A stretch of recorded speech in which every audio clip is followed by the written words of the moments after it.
So we were discussing how it's difficult and hard to live in the forest in the wintertime. So let's continue. Here's another problem. Problem number 2 says there's not enough plants to eat. Most animals can't eat needles. They need leaves, nuts, grass, and fruit. With not enough plants to eat, what will animals do? And I remember some of you have talked about this before. And we learned a little bit during the savanna animals. Solution number 1 could be to migrate. Do you remember what that means? It means they're moving. Remember how the savanna animals went to a different place where they could find plants that were still alive that they could eat, or they would find water? Well, this says some animals move to warmer places where there are still plants to eat. So the example here is this bird and all these geese saying, "Time to leave." They're all flying. Now we live up here, okay? We're in North America. The United States of America is right here, the orange, and we're over here in Rhode Island.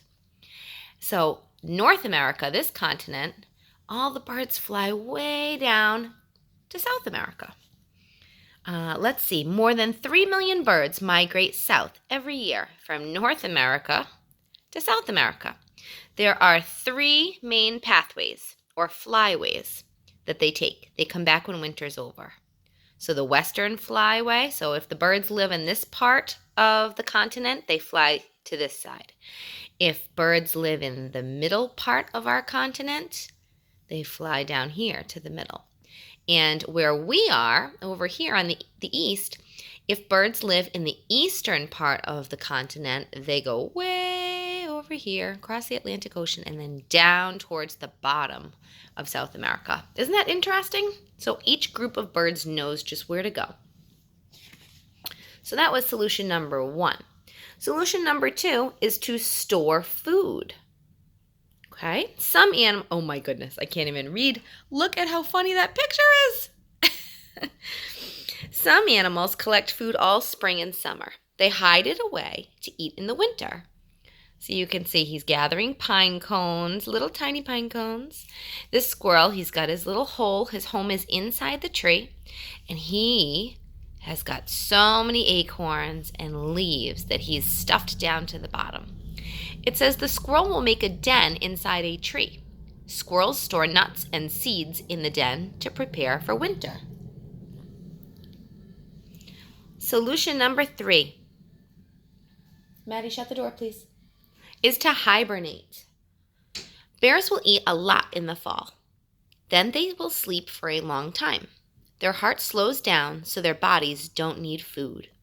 So look here's a big hill. And under the hill, right underneath the trees, you can see some of the roots hanging down. That's going to be his little cave or his little den. And he'll go right under there and he'll sleep all winter long.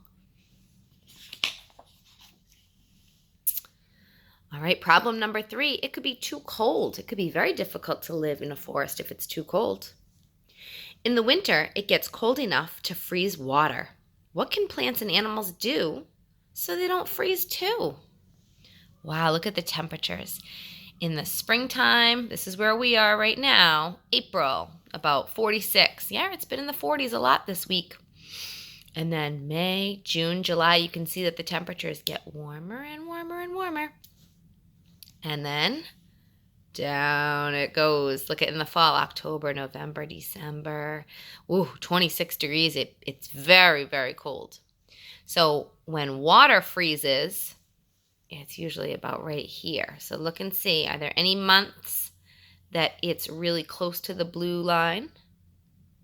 Yep, this month it's close to the blue line. This month it's close. This is below, and right at it. So 1, 2, 3, 4, 5 different months. It's just about around that temperature of when water could freeze. And this down here is when sap freezes. Sap is what's inside of the trees. So here, solution number 1, make sap.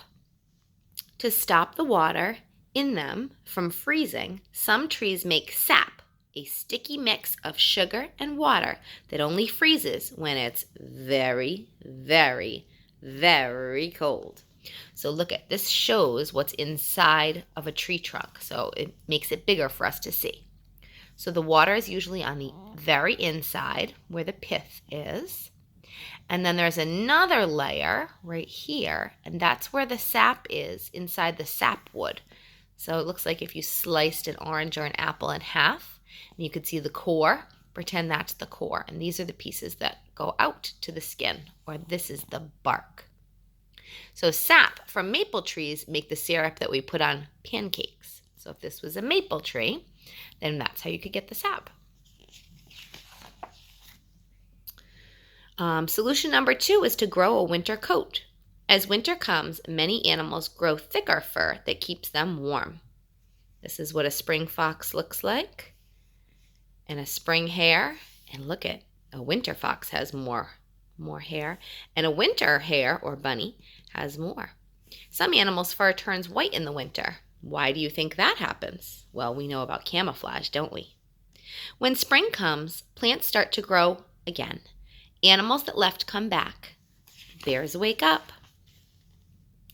In the spring, there is plenty of food. Animals hurry to help their babies get big enough before winter comes again. Bears, mice, deer, and birds. Winter in the forest. It might be difficult to live in the forest during winter, but lots of animals and plants have figured out how to adapt and change.